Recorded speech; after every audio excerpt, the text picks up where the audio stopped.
Hello students, now let me teach you the further proceed topic of the 10th standard, chapter number 1, word equation, chemical equation, valence chemical equation and unvalence chemical equation with electrochemical series. Okay, so students, first of all, you are to write these material in your copy.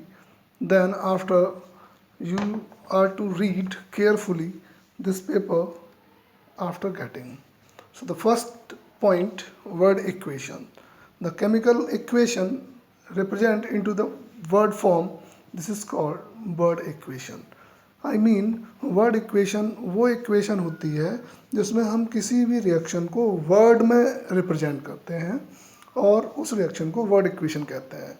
जैसे burning of magnesium ribbon, जब हम magnesium ribbon को burn करते हैं तो उसकी जो chemical equation होती है वो मैग्नीशियम और ऑक्सीजन के एडिशन पर मैग्नीशियम ऑक्साइड के फॉर्म में लिखी जाती है. यानी कि वर्ड में लिखने वाली इक्वेशन को वर्ड इक्वेशन कहा जाता है. Further, chemical equation. The word equation is converted into the chemical equation by using symbol and formula. उसी word equation को अगर हम chemical equation के टर्म में सिंबल और फॉर्मूले को रिप्रेजेंट कर दें और प्रोडक्ट जो निकल के आएगा वो केमिकल इक्वेशन कहलाएगा. जैसे मैग्नीशियम और ऑक्सीजन के केमिकल को मैग्नीशियम ऑक्साइड में फॉर्म कराना. यानी बेटा केमिकल इक्वेशन वर्ड इक्वेशन को ही एक अदर सिंबल फॉर्म में लिखने को ही बोलते हैं. जैसे कि magnesium Mg+O2 MgO magnesium oxide, क्योंकि लैब में जब बेटा हम मैग्नीशियम की रिबन को बर्न करते हैं तो वो ऑक्सीजन की प्रेजेंट की वजह से उस पर एक ऑक्साइड की लेयर आती है और वो मैग्नीशियम ऑक्साइड बन जाती है. नेक्स्ट, केमिकल इक्वेशन भी फर्दर डिवाइड है वैलेंस केमिकल इक्वेशन और अनवैलेंस केमिकल इक्वेशन.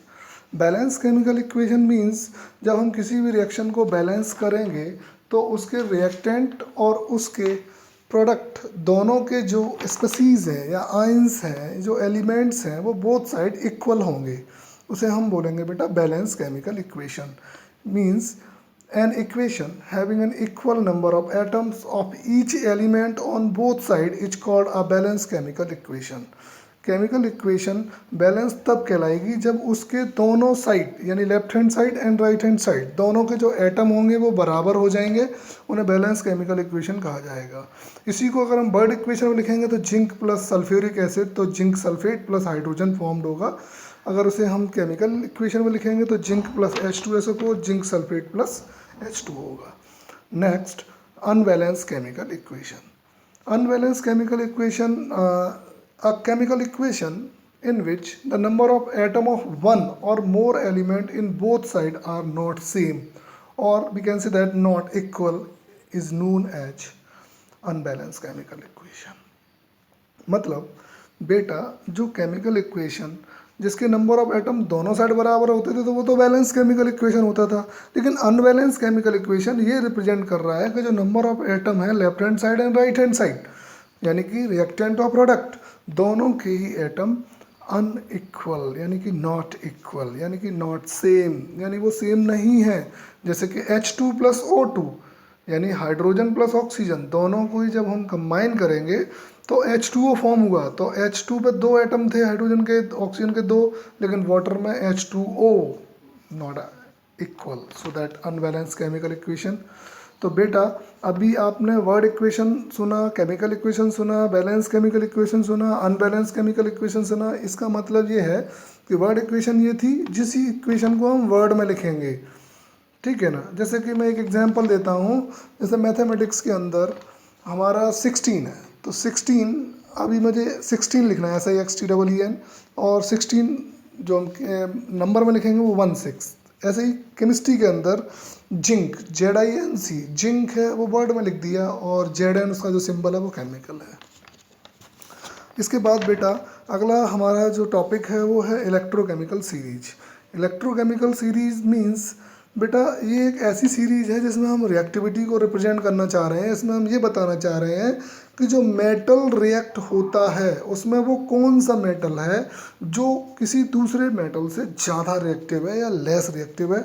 उस सीरीज को हमें इसलिए बताना होगा बेटा क्योंकि ये सीरीज ही वो सीरीज है जिसके थ्रू आप लर्न करके आगे दो एलिमेंटों में डिस्टिंग्विशेस बता सकते हो।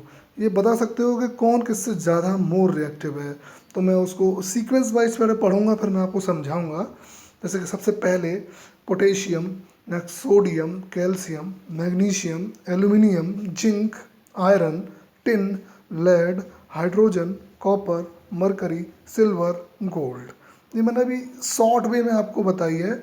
इसको हम लोग ज़रूर रिटर्न करेंगे लाइन टू लाइन, इसके सीक्वेंस को हम लर्न करेंगे। उसके बाद हमें ये पता चलेगा कि ये रिएक्टिविटी सीरीज हमने क्यों बताई है। सपोज दैट मैं एक एग्जांपल लेता हूँ, सोडियम एंड एल्यूमिनियम दो एलिमेंट हैं। अब मैं आपसे ये पूछूं which one is more reactive, sodium and aluminium.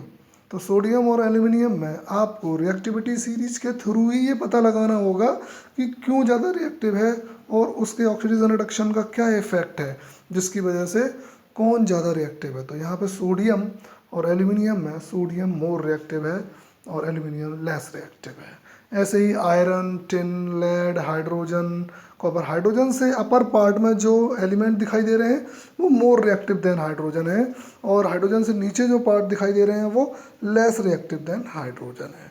तो बेटा electrochemical series is the very necessary part for chemistry, otherwise without its chemical series no provision of the chemistry. So today's cover the topic for 10th standard are told word equation, chemical equation, valence chemical equation, unvalence chemical equation, electrochemical series.